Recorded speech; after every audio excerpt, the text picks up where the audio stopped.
Welcome to Ravi కిరణాల news. ముందుగా headlines చూద్దాం. క్వాంటంలో ముందు వరుసలో ఏపీ నిలుస్తుందని లోకేష్ ధీమా. గ్లోబల్ టెక్ కంపెనీలు ఏపీలో పెట్టుబడులు పెట్టాలన్న పిలుపు. స్కిల్ డెవలప్మెంట్ స్టార్టప్స్ లో భారీ అవకాశాలున్నాయన్న మంత్రి. టెక్నాలజీ శక్తిగా రాష్ట్రాన్ని తీర్చిదిద్దుతామన్న లోకేష్ సంకల్పం.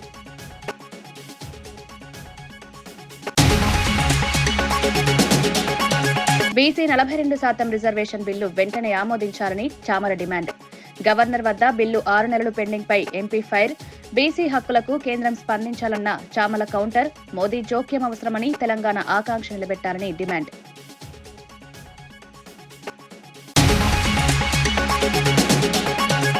ఏడాది దాటినా పనిచేయని కూటమి ప్రభుత్వమని వైసీపీ నేత కార్మూరు ఫైర్. క్రెడిట్ చోరీ, అవ్యవస్థత తప్ప ఏమీ లేదన్న కార్మూరు విమర్శ.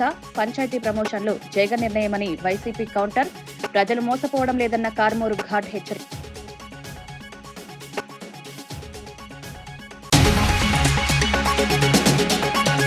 మెస్సీ మ్యాచ్ కు 100 కోట్లు ఖర్చు చేశారని బీజేపీ మండిపాటు. రాష్ట్ర సమస్యలు పక్కన పెట్టి వినోదానికి వెచ్చించారని ఆరోపణ. పాఠశాలలు, ఆసుపత్రులు దయనీయ స్థితిలో ఉన్నాయని విమర్శ. ప్రజలకు ప్రయోజనమేంటో చెప్పాలంటూ మహేశ్వర్ రెడ్డి ప్రశ్న. నగరి ఎంపీపీ ఎన్నికల అరాచకంపై రోజా ఘాటు ఆరోపణలు. నామినేషన్లే అడ్డుకున్నారంటూ రోజా కూటమి ఫైర్. విజయపురం నింద్రలో ప్రజాస్వామ్యం కూల్చారన్న రోజా విమర్శ. చిన్నారి పేర్ల మార్పులేనా విజయాలు అని రోజా ప్రశ్న.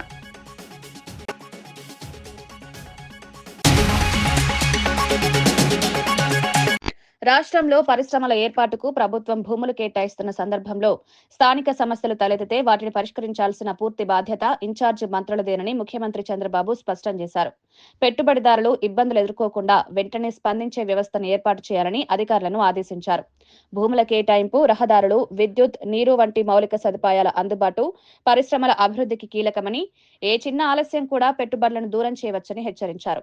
పరిశ్రమలు వస్తే స్థానికులకు ఉపాధి అవకాశాలు పెరుగుతాయని, ప్రాంతీయ ఆర్థిక వ్యవస్థ బలపడుతుందని పేర్కొన్నారు. రాష్ట్రాన్ని పరిశ్రమల హబ్ గా మార్చేందుకు ప్రభుత్వం వేగంగా చర్యలు తీసుకుంటుందని తెలిపారు.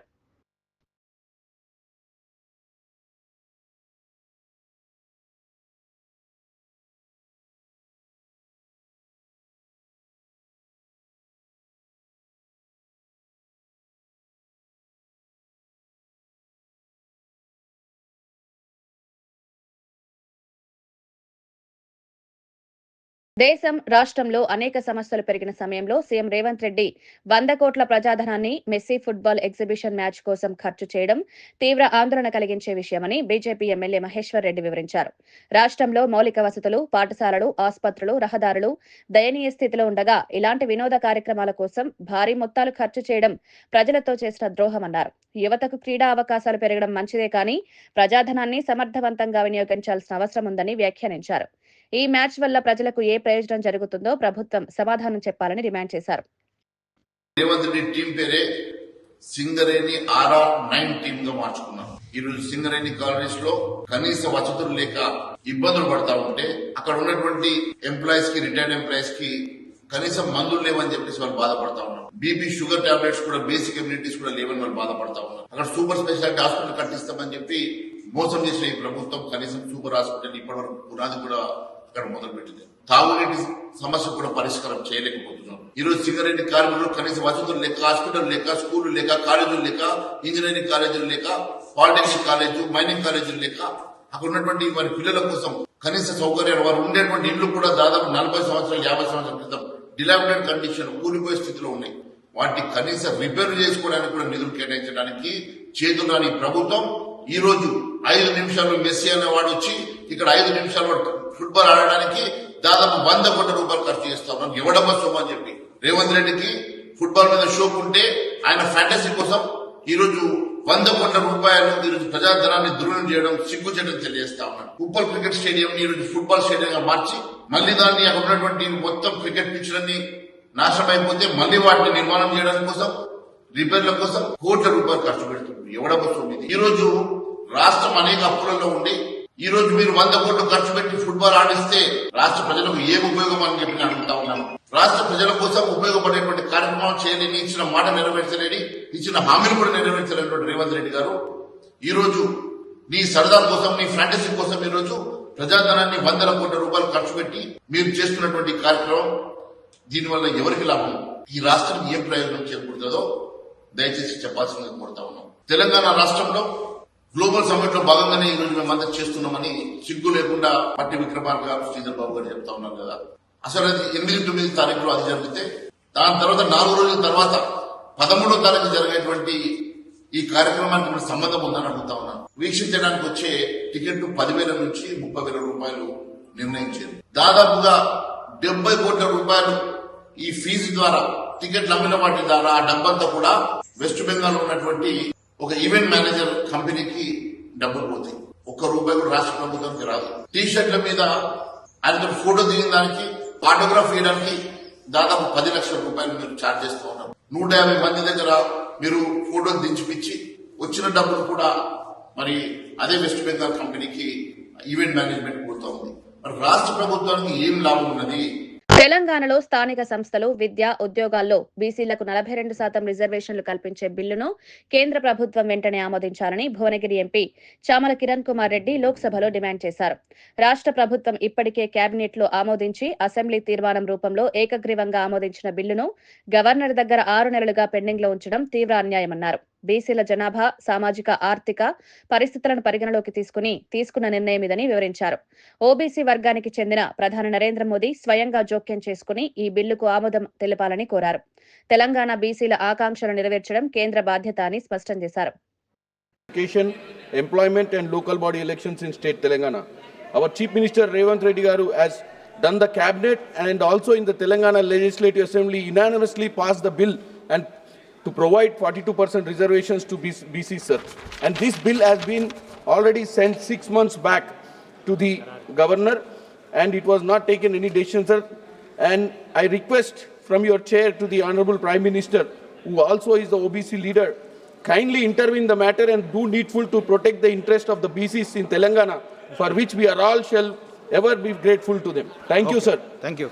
గత 10 ఏళ్లలో మాజీ సీఎం కేసీఆర్ ఒక్కసారి కూడా ఉస్మానియా విశ్వవిద్యాలయానికి రాలేదని, వర్సిటీ అభివృద్ధికి 200 కోట్లు కేటాయిస్తామని చెప్పి ఏమాత్రం నిధులివ్వలేదని TPCC general secretary Charan Kaushik Yadav విమర్శించారు. అయితే ముఖ్యమంత్రి రేవంత్ రెడ్డి పదవిలోకి వచ్చిన వెంటనే 2 సార్లు వర్సిటీని సందర్శించి విద్యారంగ సమగ్రాభివృద్ధి కోసం 1000 కోట్లు పెద్ద మొత్తంలో నిధులు కేటాయించారని తెలిపారు. విద్యాశాఖను సీఎం తన వద్దే ఉంచుకోవడం విద్యారంగంపై ఉన్న ఆయన కట్టుబాటును సూచిస్తుందన్నారు. హాస్టళ్లు, తరగతి గదులు, ఉద్యోగాల భర్తీ, పరిశోధనా వాతావరణం వంటి అంశాలన్నీ దశలవారీగా మెరుగుపరుస్తున్నారని వివరించారు. తెలంగాణ విద్యార్థుల భవిష్యత్తు కోసం ఇది పెద్ద అవకాశమని పేర్కొన్నారు. తను ముఖ్యమంత్రిగా ఉన్నప్పుడు 200 కోట్ల రూపాయలు ఇస్తారని చెప్పేసి మాట ఇచ్చి ఉస్మానియా యూనివర్సిటీకి కనీసం రూపాయి కూడా ఇచ్చిన పాపన కేసీఆర్ గారు పోలేదు. ఉస్మానియా యూనివర్సిటీ కానీ తెలంగాణ రాష్ట్రంలో ఉన్నటువంటి యూనివర్సిటీలు పరుచుకున్న పాపాన పోలేదు. తెలంగాణ రాష్ట్రంలో ఈరోజు ఏదైతే ప్రొఫెసర్ల కొరత ఉన్నదో దానికి కారణం కేసీఆర్ గారు. అదే కాకుండా ఏనాడు కూడా ఎడ్యుకేషన్ మీద రివ్యూ కూడా నిర్వహించిన సందర్భం మనం చూడలే. కానీ తెలంగాణ రాష్ట్రంలో ముఖ్యమంత్రి గారు రేవంత్ రెడ్డి గారు చేపట్టిన తర్వాత విద్యాశాఖను తనే మంత్రిగా వ్యవహరిస్తూ తెలంగాణ రాష్ట్రంలో విద్యా వ్యవస్థను ప్రక్షాళన చేసే ప్రయత్నంలో తెలంగాణ ముఖ్యమంత్రి రేవంత్ రెడ్డి గారు ముందుకు పోతా ఉన్నాడు. కాబట్టి ఈరోజు తెలంగాణ రాష్ట్రంలో ఉస్మానియా యూనివర్సిటీ అనేది తెలంగాణ గుండెకాయ లాంటి ఉస్మానియా యూనివర్సిటీకి 1000 కోట్లకు అదనపు నిధులు ఇస్తూనే జనరల్ గా వచ్చేటువంటి నిధులని కూడా బడ్జెట్ లో నిధులు కేటాయిస్తూ ముందుకు పోతా ఉంది కాంగ్రెస్ ప్రభుత్వం. దాన్ని చూసి ఓరలేక బీఆర్ఎస్ పార్టీ నోటికి ఏదొస్తే అది మాట్లాడే ప్రయత్నం వారు చేస్తా ఉన్నారు. వారి వ్యాఖ్యలు తీవ్రంగా ఖండిస్తూ తెలంగాణ రాష్ట్రంలో కాంగ్రెస్ పార్టీ విద్యారంగానికి సంబంధించి ఇప్పటికే దాదాపు 10,062 టీచర్ ఉద్యోగాలు నింపింది. అదే కాకుండా 34,706 మంది టీచర్లను బదిలీ నిర్వహించింది. అదే కాకుండా 25,873 మందికి ప్రమోషన్లు ఇవ్వడమే కాకుండా జూనియర్ కళాశాలకు సంబంధించి 1,286 లెక్చరర్ పోస్టులు కూడా నింపిర్రు. అదే కాకుండా 65 మంది లైబ్రరీలను, 68 మంది జూనియర్ హాస్టళ్లను, అదే కాకుండా జూనియర్ కళాశాలలో పనిచేసే ఏదైతే జూనియర్ లెక్చరర్ ఉంటారో వాళ్ళకి 55 మందికి ప్రిన్సిపల్ గా ప్రమోషన్ ఇస్తూనే 22 మందిని డిగ్రీ కళాశాలకు లెక్చరర్ గా ప్రమోషన్ ఇచ్చింది రాష్ట్ర ప్రభుత్వం. అదే కాకుండా ఆదర్శ పాఠశాలకు సంబంధించి తెలంగాణ రాష్ట్రంలో మౌలిక వసతుల కోసం దాదాపు 642 కోట్ల రూపాయలు ఇవ్వడమే కాదు, ఆ స్కూళ్ళల్లో వాష్రూమ్లు కావచ్చు, అదే కాకుండా అదనం గదులు నిర్మించాలని చెప్పేసి ప్రభుత్వం సదుద్దేశంతో ముందుకు పోతా ఉంది. అదే కాకుండా అన్ని ప్రభుత్వ పాఠశాలలో ఉచిత విద్యుత్ సౌకర్యం కల్పించింది. అదే కాకుండా 10వ తరగతి ఇంటర్మీడియట్ పరీక్ష సమయంలో స్నాక్స్ కూడా రాష్ట్ర ప్రభుత్వం అందిస్తూ ఉంది. చరిత్రలో ఎన్నడూ లేని విధంగా 1000 ప్రీ ప్రైమరీ సెక్షన్లు ప్రారంభించింది. విద్యార్థుల సామర్థ్యం పెంపునకు ఖాన్ అకాడమీ, ఫిజిక్స్ వాళ్ళ ఒప్పందాలు చేసుకున్నారు. అదే కాకుండా హై స్కూల్ విద్యార్థుల కోసం 3,565 కంప్యూటర్ ల్యాబ్స్ ఏర్పాటు చేశారు. 19,800 ల్యాబ్స్ టీచర్ల అందజేశారు. అదే కాకుండా కులమతాల భేదాలు లేకుండా విద్యార్థులంతా కలిసి చదువుకోవాలని చెప్పేసి సదుద్దేశంతో ప్రతి నియోజకవర్గానికి యంగ్ ఇండియా ఇంటిగ్రేటెడ్ రెసిడెన్షియల్ స్కూళ్లను స్థాపించాలని చెప్పి ప్రభుత్వం భావించి 78 నియోజకవర్గాల్లో 200 కోట్ల రూపాయలకు తక్కువ కాకుండా 20 నుంచి 25 ఎకరాలు ఏర్పాటు చేస్తా ఉంది రాష్ట్ర ప్రభుత్వం. అదే కాకుండా కోస్గిలో పాలిటెక్నిక్ కళాశాలను ఇంజనీరింగ్ కళాశాలను అప్గ్రేడ్ చేసుకొని ప్రభుత్వ అధీనంలో దాన్ని నిర్వహిస్తా ఉన్నారు. అదే కాకుండా కే సముద్రం కావచ్చు, పటాన్ చెరువు కావచ్చు, షాద్నగర్ కావచ్చు, మనుగుల్లో కొత్తగా ప్రభుత్వ పాలిటెక్నిక్ కళాశాల రాష్ట్ర ప్రభుత్వం ఏర్పాటు చేసుకున్నారు. అదే కాకుండా టెక్నికల్ ఎడ్యుకేషన్ సంబంధించి 240 మంది లెక్చరర్లను, 24 మంది లైబ్రరీలను, 46 మంది జూనియర్ అసిస్టెంట్ కూడా రాష్ట్ర ఉస్మానియా ఉద్యమం, తెలంగాణ త్యాగాల గురించి మాట్లాడే నైతిక హక్కు రేవంత్ రెడ్డికి లేదని ఎమ్మెల్సీ దాసోజు శ్రవణ్ తీవ్ర విమర్శలు చేశారు.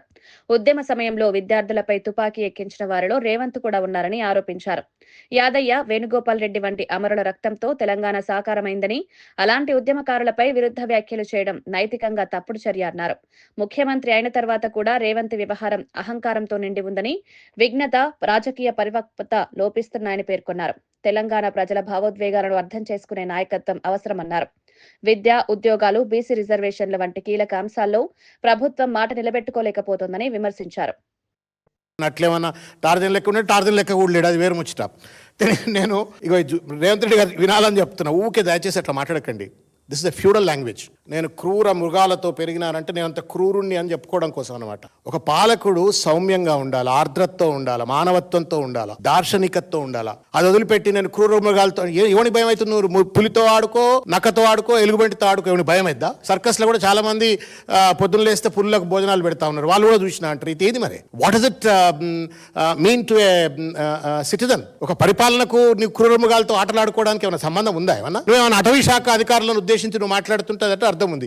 చదువుకునే సివిలైజ్డ్ విద్యార్థులు ఉస్మానియా యూనివర్సిటీకి వచ్చేసి చిల్లర మల్లర మాట్లాడుతుంటే నేను చూసిన, ఇగో ఈయన ఏడబుట్టిండా అంటే కల్వకుర్తి దగ్గర అదేదో ఊరు కొండారెడ్డిపల్లె కదన్న, కొండారెడ్డిపల్లె పుట్టిండు. ఇగో ఇది కల్వకుర్తి నుండి మన్ననూరు అడవి ఫస్ట్ స్టేజ్కి పోయి చూస్తే 1 గంట 2 నిమిషాలు. ఇది 1 గంట 2 నిమిషాలు. ఈ 1 గంట 2 నిమిషాల దూరంలో పుట్టిండు అంటే దాదాపు అది అంత దూరంలో 60 రూపాయల కిరాయి. ఇప్పుడు ఇంత దూరంలో పుట్టిన ఆయనకు పులులేడ తిరగడ పట్టిండు, ఈ అడవులలో ఎందుకు తిరగబోయిండు, అక్కడే ఉన్న ఆ గూడెలల్లో చెంచోలతోటి కోయలతోటి ఏమైనా చదువుకోనికి పోయిండో తెలియదు. ఇకపోతే ఇంకో ఊరు కొడంగల్కు తర్వాత అడవులకు ఎంత దూరం ఉందా అని చూస్తే 3 గంటల 44 నిమిషాలు. కొడంగల్కు అడవులకు 3 గంటల 44 నిమిషాలు. ఇకపోతే కొండారెడ్డిపల్లి, ఇంతకుముందు చెప్పింది కల్వకుర్తి, కొండారెడ్డిపల్లి కూడా గంతేస కదాన 3 గంటల 50 నిమిషాలు. ఇది గూగుల్లో మనమేం తయారు చేసినవి కాదు, గూగుల్లో మీరు కూడా కొడితే మీకు వస్తుంది. వనపర్తి 2 గంటల 25 నిమిషాలు.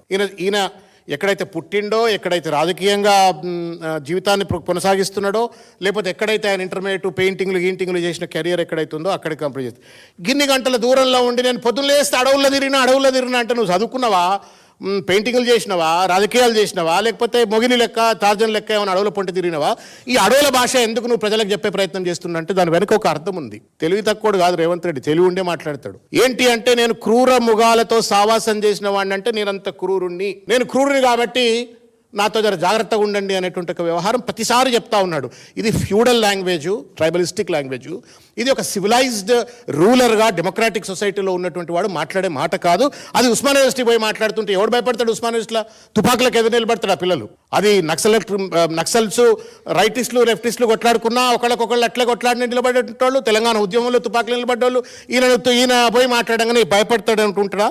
అర్థం లేనటువంటిది ఇది. దుర్గగుడికి చెందిన విలువైన భూములను మాజీ సీఎం చంద్రబాబు తన సన్నిహితులకు అప్పగించారని మాజీ టీటీడీ చైర్మన్ భూమన కరుణాకర్ రెడ్డి తీవ్ర ఆరోపణలు చేశారు. అమరావతి వెంకటేశ్వర ఆలయ నిర్మాణానికి ఉపయోగిస్తున్న శ్రీవారి నిధుల మళ్లింపుపై అనవసర ఆరోపణలు చేస్తున్నారన్నారు. అదే శ్రీవారి నిధులతో తిరుమలలో అనేక సేవా కార్యక్రమాలు చేపట్టినప్పుడు ఎవరూ అభ్యంతరం చెప్పలేదని గుర్తు చేశారు. భూములను అనుచితంగా బదిలీ చేసిన దుశ్శాసనం అప్పటి ప్రభుత్వానిదేనని, అప్పటి నిర్ణయాల వల్లే ఇప్పటికీ సమస్యలు ఎదురవుతున్నాయని విమర్శించారు. టీటీడీని రాజకీయ ప్రయోజనాలకు వాడుకోవడం సరైంది కాదని, భక్తులకు సేవే ముఖ్యమని పేర్కొన్నారు. ప్రభుత్వాలు మారినా భక్తుల సేవలు ప్రభావితం కాకుండా చూడాలని భూమన అభిప్రాయపడ్డారు. కారణం తిరుమల వేదికగా ఒక విషయాన్ని ఎత్తితే మొత్తం అంతా కూడా దేశానికి అంతగా ప్రాగిపోతుంది. దాని మీద ఎన్ని రకాలుగా మాట్లాడినా కూడా చెల్లుబాటు అవుతుందిలే మనం మాట్లాడితే అన్నటువంటి ఆలోచన కాదా మీకు? చంద్రబాబు గారు, మీరు అయ్యప్ప మాల ధరించటం మూలంగా రాష్ట్రంలో మద్యం అమ్మకాలు తగ్గిపోయాయి అని 2014-19 మధ్యన మీరు మాట్లాడినటువంటి మాట వాస్తవం కాదా? పచ్చి వాస్తవమైనటువంటి విషయం అది. మీ హయాంలో దుర్గగూడికి చెందినటువంటి విలువైన భూముల్ని ఓ ప్రైవేటు విద్యా సంస్థ సన్నిహితుడికి ఇచ్చిన మాట వాస్తవం కదా? ఇదంతా కూడా దేవుడి మాన్యాలే కదా? చెన్నైకి సంబంధించినటువంటి చెన్నైలో ఉన్నటువంటి దేవుడి మాన్యాన్ని పొలాన్నంతా కూడా అతి తక్కువకు అమ్మిన వారు మీరు కాదా? దాని మీద పోరాటం చేసింది జగన్మోహన్ రెడ్డి గారు కాదా? మరి సనాతనవాదైనటువంటి పవన్ కళ్యాణ్ గారు ఏ రోజైనా కూడా దాన్ని నిలదీసినారా, అడిగినారా? తిరుమల తిరుపతి దేవస్థాన వైభవాన్ని కాపాడటమే కాకుండా సనాతన ధర్మాన్ని పరిరక్షించటం కోసమని మొత్తం రాష్ట్రంలో దాదాపు 3000 దేవాలయాలను కట్టించినటువంటి ఘన చరిత్ర జగన్మోహన్ రెడ్డి గారిది.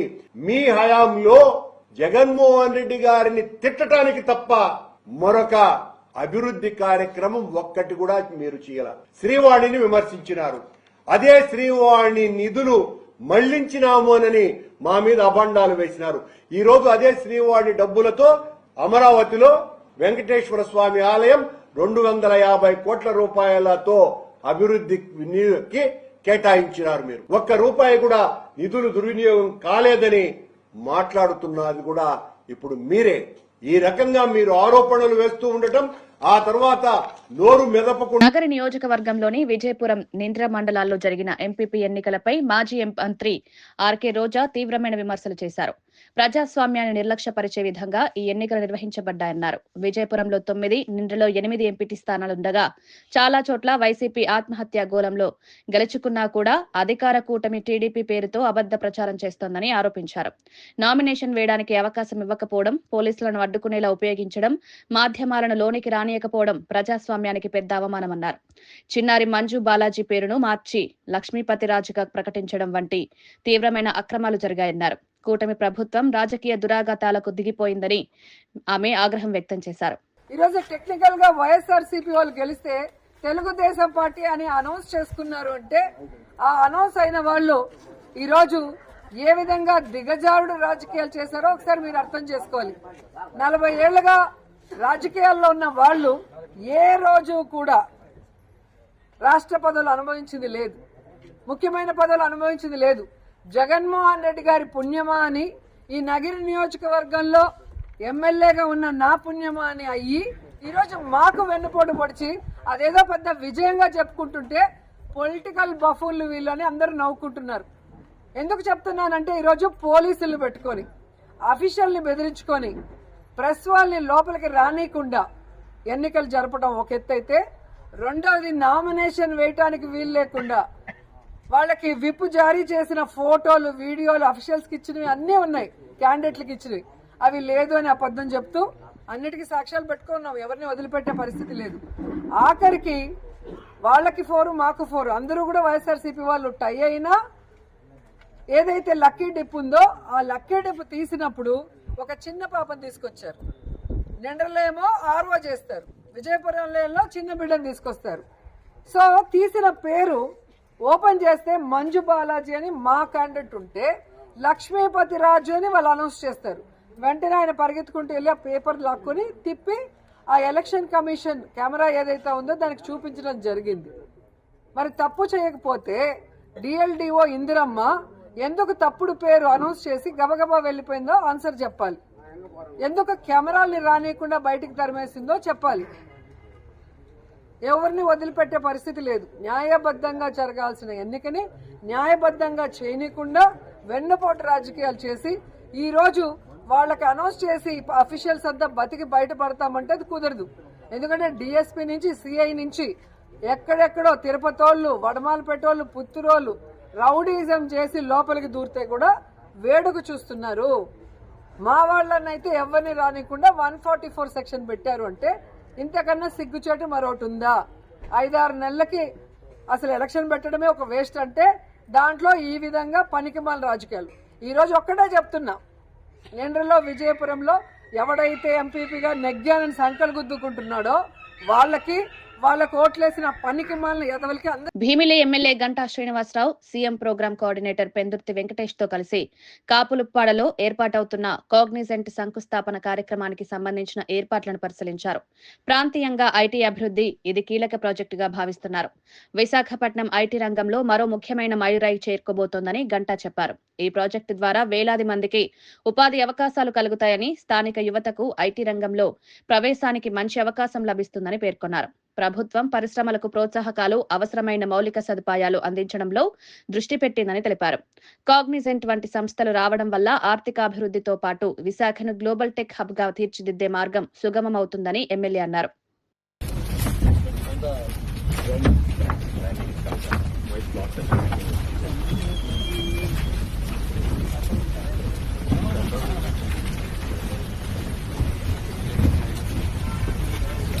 సంబంధించి కూడా ఒక ఇంపార్టెంట్ మీటింగ్ రేపు జరుగుతుంటాం. దీనికి సంబంధించి ఐటీ మంత్రి లోకేష్ గారు ఈరోజు రాత్రి విశాఖపట్నం చేరుకుంటా ఉన్నారు. రేపు మార్నింగ్ 9 o'clock నుంచి గౌరవ ముఖ్యమంత్రి గారు వచ్చేదాకా కూడా దాదాపు 7 కంపెనీలు, ఐటీ కంపెనీలు, ఇందులో మన కాగ్నిజెంట్తో పాటు సత్కన్య, సత్వా, తర్వాత ఏసీఎల్, ఇట్లా మొత్తం అన్నీ కూడా దాదాపు 7 ఐటీ కంపెనీలు. పోయినసారి వచ్చినప్పుడు కూడా ఒక 5 ఐటీ కంపెనీలు మనం ఆ రోజు ఇంక్లూడింగ్ లహేజా, వరల్డ్ ట్రేడ్ సెంటర్, అవన్నీ కూడా మళ్ళీ రేపు ఒక 7 ఐటీ కంపెనీలకి శంకుస్థాపన. అవి అయిపోయిన తర్వాత ఈ ప్రధానంగా కాంగ్రెస్ ఏదైతే ఎంతో కాలంగా ఎదురు చూస్తా ఉన్నారో విశాఖ వాసనే కాకుండా ఆంధ్రప్రదేశ్ రాష్ట్రం మొత్తం కూడా ఒక గేమ్ చేంజర్గా మనం ఏదైతే మన గూగుల్ వచ్చిందో అలాంటి ప్రాధాన్యతగా ఒక కాంగ్రెస్ లక్షలాది మంది ఐటీ ఎంప్లాయీస్ ఈరోజు ఈ పెద్ద ఐటీ దిగ్గజంగా ఉన్న టాప్ 10 కంపెనీస్లో కాంగ్రెస్ కూడా. మరి అటువంటి కాంగ్రెస్ వాళ్ళ విశాఖలో కార్యకలాపాలు చేయడం ద్వారా ఇక్కడ ఓన్ బిల్డింగ్ ఏదైతే మన ఈ ఐటీ కేంద్రం అనే ప్రాంతంలో వాళ్ళ సొంత భవనం నిర్మాణం కోసం రేపు గౌరవ ముఖ్యమంత్రి గారు గ్రౌండ్ బ్రేకింగ్ సెరమనీ కూడా జరుగుతాం. మనం మొన్ననే చెప్పుకున్నాం, హైదరాబాద్లో ఆ రోజు మైక్రోసాఫ్ట్ వచ్చిన తర్వాత ఎలాగైతే హైదరాబాద్ ఒక ఐటీ కేంద్రంగా మొత్తం ఈరోజు దేశంలోనే. కేసులో ప్రధాన నిందితులను సమర్థిస్తున్నట్లు జగన్ వ్యవహరిస్తున్నారని టీడీపీ అధికార ప్రతినిధి మేడా విజయశేఖర్ రెడ్డి ఆరోపించారు. అమరావతిలో నిర్వహించిన మీడియా సమావేశంలో మాట్లాడిన ఆయన, రాష్ట్ర యువత భవిష్యత్తును నాశనం చేసే డ్రగ్స్ ముఠాలను నిలువరించడంలో ప్రభుత్వం విఫలమైందన్నారు. పోలీసులు, విచారణ సంస్థలు ట్రేస్ చేసిన కీలక నిందితులను రాజకీయ ఆశ్రయం కల్పించి రక్షించే ప్రయత్నం జరుగుతోందని విమర్శించారు. వైసీపీ పాలనలో డ్రగ్స్, గంజాయి రవాణా భారీగా పెరిగిందన్నారు. రాష్ట్రంలో చట్ట వ్యవస్థ దెబ్బతింది, నేరస్తులు ధైర్యంగా తిరిగే పరిస్థితి ఏర్పడిందని ఆరోపించారు. యువతను రక్షించడానికి కఠిన చర్యలు చేపట్టాలని, డ్రగ్ మాఫియా రాజకీయ ఆశ్రయదాతలను బహిర్గతం చేయాలని డిమాండ్ చేశారు. చేయించి వేరే దేశాలకు కూడా మీరు ఎక్స్పోర్ట్ చేయించి ఈ రాష్ట్రంలో ఒక డ్రగ్స్ సామ్రాజ్యాన్ని సృష్టించి ఈరోజు మీరు కథలు చెప్తున్నారంటే ఎవరైనా నమ్ముతారా? జగన్ రెడ్డి, ఒక్కసారి రాష్ట్ర ప్రజలందరూ ఆలోచించండి. మొన్నటికి మొన్న వైసీపీ విద్యార్థి విభాగం విశాఖపట్నం అధ్యక్షుడు కొండారెడ్డి డ్రగ్స్ విషయంలో ఈగల్ టీంకు పట్టుబడితే ఆయన చెప్తున్నది ఏంటి? ఏదో చిన్నపిల్లవాడు, ఏదో తెలియజేశాడు, అతనికి ఏమి సంబంధం లేదు, అతని ఇట్ట విషయాల్లో రాడు, కావాల్సిన ఈగల్ టీమే పట్టుకుందని మాట్లాడుతున్నాడు. నేను ఒక్కటే సూటిగా ప్రశ్నిస్తున్నా, జగన్ రెడ్డి, ఎందుకు కొండారెడ్డి మీదే అంత కక్ష ఈగల్ టీంకి? ఎవరైతే తప్పు చేస్తారో వాళ్ళనే పట్టుకుంటారు కానీ ఈగల్ టీం నిరపరాధులను పట్టుకుంటారా? ఎందుకు కొండారెడ్డి అనే వ్యక్తి మీద ఎందుకు ఈ కక్ష ఈగల్ టీంకి? ఒక్కసారి ఆలోచించండి. అట్లాగే కొండారెడ్డి అనే వ్యక్తి ఈరోజు మీ విశాఖపట్నం విద్యార్థి విభాగం అధ్యక్షుడు, అంతకుముందు వేల కోట్ల రూపాయల మీ గంజాయి దందాలో, డ్రగ్స్ దందాలో అతనికి పార్ట్నర్షిప్ లేదా? కాలేజీల్లో కానీ యూనివర్సిటీల్లో కానీ కొన్ని వందల వేల మందిలో విద్యార్థులను పెట్టి వారి ద్వారా డ్రగ్స్ సరఫరా చేయించింది కొండారెడ్డి కదా.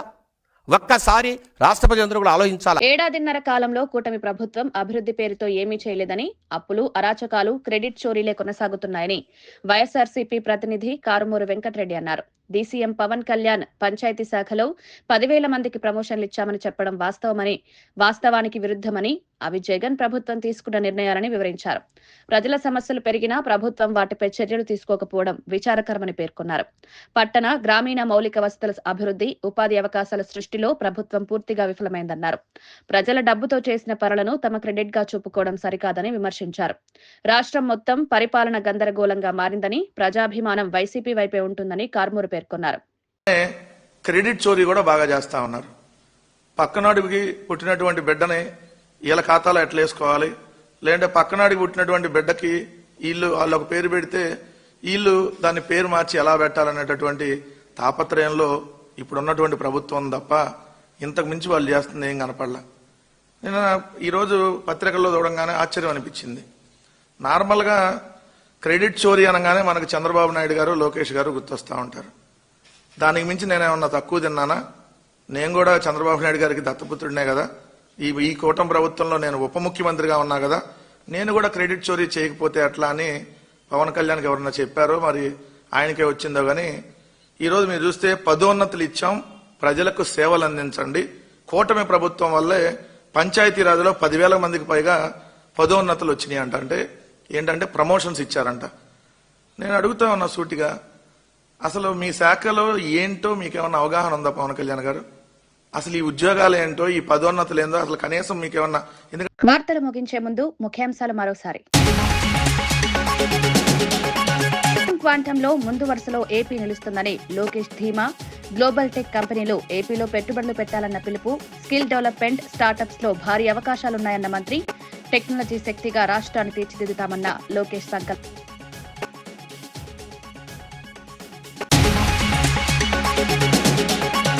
బీసీ 42% రిజర్వేషన్ బిల్లు వెంటనే ఆమోదించాలని చామల డిమాండ్.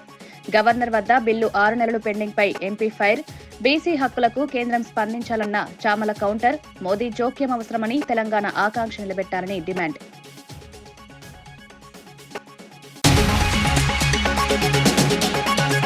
ఏడాది దాటినా పనిచేయని కూటమి ప్రభుత్వమని వైసీపీ నేత కార్మూరు ఫైర్. క్రెడిట్ చోరీ, అవ్యవస్థత తప్ప ఏమీ లేదన్న కార్మూరు విమర్శ.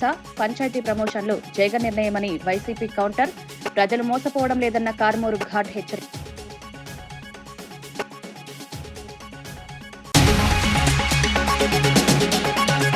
మెస్సీ మ్యాచ్ కు 100 కోట్లు ఖర్చు చేశారని బీజేపీ మండిపాటు. రాష్ట్ర సమస్యలు పక్కన పెట్టి వినోదానికి వెచ్చించారని ఆరోపణ. పాఠశాలలు, ఆసుపత్రులు దయనీయ స్థితిలో ఉన్నాయని విమర్శ. ప్రజలకు ప్రయోజనమేంటో చెప్పాలంటూ మహేశ్వర్ రెడ్డి ప్రశ్న. నగరి ఎంపీపీ ఎన్నికల అరాచకంపై రోజా ఘాటు ఆరోపణలు. నామినేషన్లే అడ్డుకున్నారంటూ రోజా కూటమి ఫైర్. విజయపురం, నింద్రలో ప్రజాస్వామ్యం కూల్చారన్న రోజా విమర్శ. చిన్నారి పేర్ల మార్పులేనా విజయాలు అని రోజా ప్రశ్న.